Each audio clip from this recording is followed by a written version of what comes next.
¿Cómo están, estimados amigos de este canal YouTube? En un video anterior les hablé del bono poblacional. Esa situación particular en la que está nuestro país, donde la población en edad de trabajar es el 52% del total. Siempre ha sido el 33% y ahora es el 52%.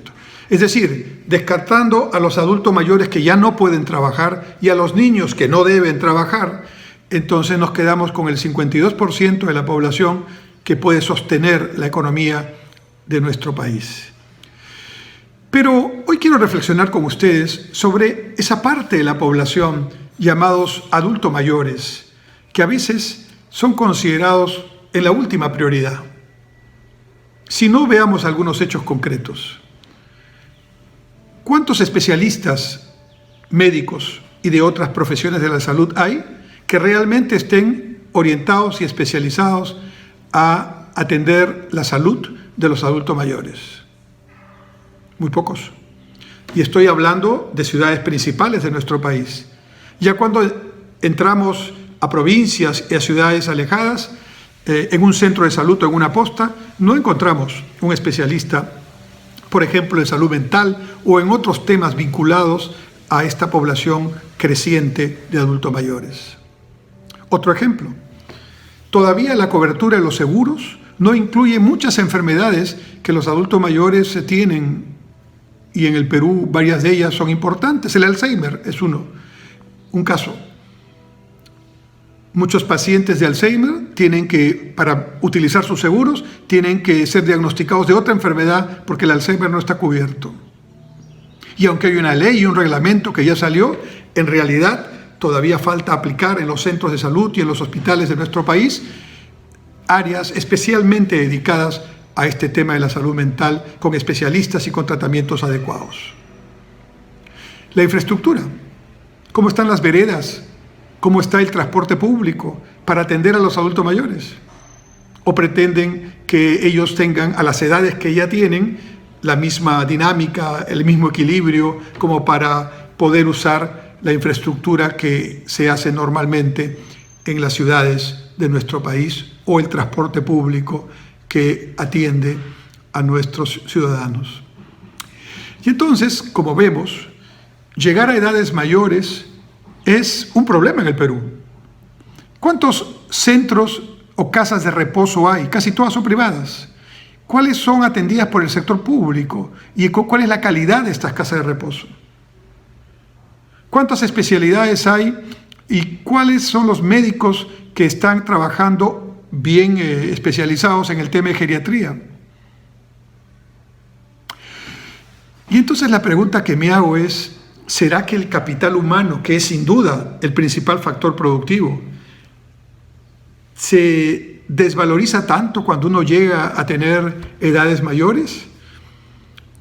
Hoy día no hay que considerar solamente la esperanza de vida al nacer, sino la esperanza de vida después de los 65 años.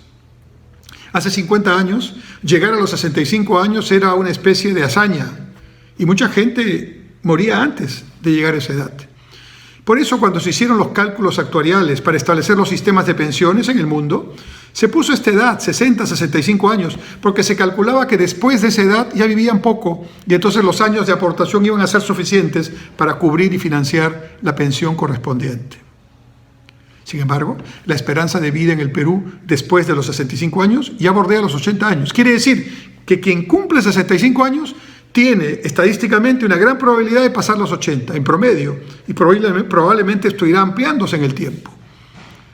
Y entonces vuelvo a hacer la pregunta: si seguimos viviendo, gracias a Dios y a la ciencia, más años, ¿los vivimos para vivir felices y con dignidad, con políticas públicas que piensen en los adultos mayores de esas edades?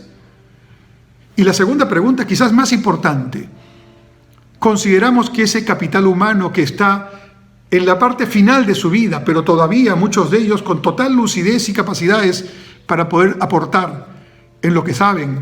Muchos son maestros jubilados, policías jubilados, ingenieros jubilados, ¿no? Personal de salud jubilados, electricistas jubilados, gasfiteros jubilados, mecánicos jubilados. Ese capital humano y esa experiencia, ¿qué valor tiene? Un valor grande, muy grande. Y ese valor sin embargo, no se tiene en cuenta por parte de los gobiernos para considerar políticas públicas que, por ejemplo, permitan que ellos, que ya tienen su pensión, puedan seguir participando en actividades públicas en bien de su comunidad para transmitir eso que saben hacer o eso que conocen.